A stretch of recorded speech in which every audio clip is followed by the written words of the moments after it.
नमस्कार साथियों, वेदांत learning point से मैं आप सभी का स्वागत एवं अभिनंदन करती हूं। आज मैं आप सभी को पठन अयोग्यता के उपचार बताने वाली हूं। इससे पिछले वीडियो में मैंने पठन अयोग्यता की परिभाषा, पहचान, लक्षण तथा कारण बताए हुए हैं और आज मैं आप सभी को पठन अयोग्यता के उपचार बताऊंगी। ये टॉपिक पूरा आपका कंप्लीट हो जाएगा। जो पिछले वीडियोज़ हैं उनकी लिंक मैं डिस्क्रिप्शन में दे दूँगी, वहाँ से आप देख लीजिएगा। आइए शुरू करते हैं। पठन अयोग्यता का उपचार। पठन अयोग्यता से युक्त छात्रों के बारे में सर्वप्रथम शिक्षक को जानना चाहिए। इसके बाद इस अयोग्यता के कारणों का पता लगाना चाहिए तथा अंतिम रूप में उन कारणों को समाप्त करने का प्रयास करना चाहिए। प्रारंभिक रूप में इन कारणों को चिकित्सकीय उपचार मात्र से ही समाप्त किया जा सकता है, जो कि शिक्षक का प्रथम दायित्व है। चिकित्सकीय उपचार उपायों के बारे में शिक्षक अपनी सलाह प्रदर्शित कर सकता है। इसके अतिरिक्त प्रारंभिक रूप में पठन अयोग्यता के कारणों के निवारण हेतु शिक्षक को निम्नलिखित उपाय करना चाहिए। अगर ये पूछे कि पठन अयोग्यता के कारणों का निवारण करने हेतु शिक्षक को क्या उपाय करना चाहिए, तब भी आप ये लिख सकते हैं। पहला है, बालक बोलने में तुतलाता या हकलाता है तो शिक्षक को बालक में आत्मविश्वास जागृत करना चाहिए, क्योंकि अनेक अवसरों पर आत्मविश्वास के कारण भी बालकों में पठन अयोग्यता विकसित होती है, जिसे पृष्ठ पोषण के माध्यम से ही समाप्त किया जा सकता है। दूसरा पॉइंट है, वर्तनीगत दोषों के कारण छात्रों को होने वाली असुविधा को शिक्षक द्वारा सर्वप्रथम पहचानना चाहिए तथा व्यक्तिगत रूप से छात्रों के लिए उनका समाधान प्रस्तुत करना चाहिए, क्योंकि वर्तनीगत समस्याएं विभिन्न छात्रों में व्यक्तिगत रूप से पाई जाती हैं। तीसरा है, वर्णमाला के क्रम का ज्ञान भी शिक्षक को अनिवार्य रूप से छात्रों को कराना चाहिए, क्योंकि भाषाई नियम इस क्रम के आधार पर ही निर्मित होते हैं। जैसे हिंदी भाषा के नियम में क वर्ग, ट वर्ग, त वर्ग क्रम के आधार पर ही निश्चित होते हैं, अतः वर्णमाला का क्रम का ज्ञान भी छात्रों को देना आवश्यक होता है। चौथा है, शिक्षक का यह प्रयास होना चाहिए कि वह बालकों को पठन के साथ साथ शब्दों के अर्थ का भी ज्ञान कराए, जिससे छात्रों के पठन में उचित आरोह अवरोह विकसित हो सके।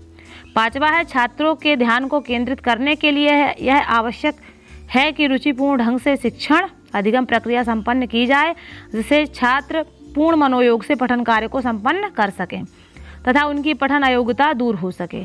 छात्रों की श्रवण असक्षमता को दूर करने के लिए शिक्षक द्वारा इस प्रकार के छात्रों को श्रवण यंत्र उपलब्ध कराने चाहिए, जिससे कि छात्रों को शब्द उचित रूप से सुनाई पड़े तथा उनके द्वारा इन शब्दों का पठन भी शुद्ध रूप में हो।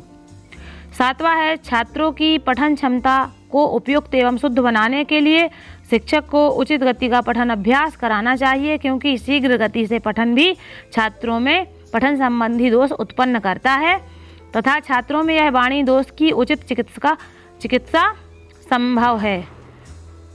तो शिक्षक द्वारा अभिभावक एवं चिकित्सक के सहयोग से वाणी दोषों का उचित चिकित्सा कराया जाना चाहिए, जिससे वाणी दोष उत्पन्न ना हो सके और यदि किसी छात्र में वाणी दोष है तो दूर हो सके।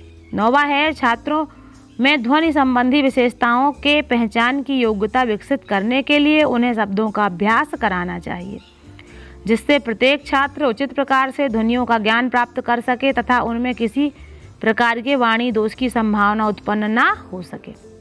10वां है, शिक्षक द्वारा छात्रों को भाषा संबंधी नियमों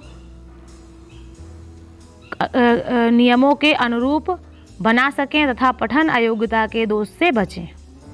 11वां है, मंद बुद्धि छात्रों में पठन योग्यता विकसित करने के लिए शिक्षक को उनकी रुचि एवं योग्यता के अनुसार उन्हें भाषाई नियमों का ज्ञान कराना चाहिए, जिससे छात्रों में पठन अयोग्यता को समाप्त किया जा सके।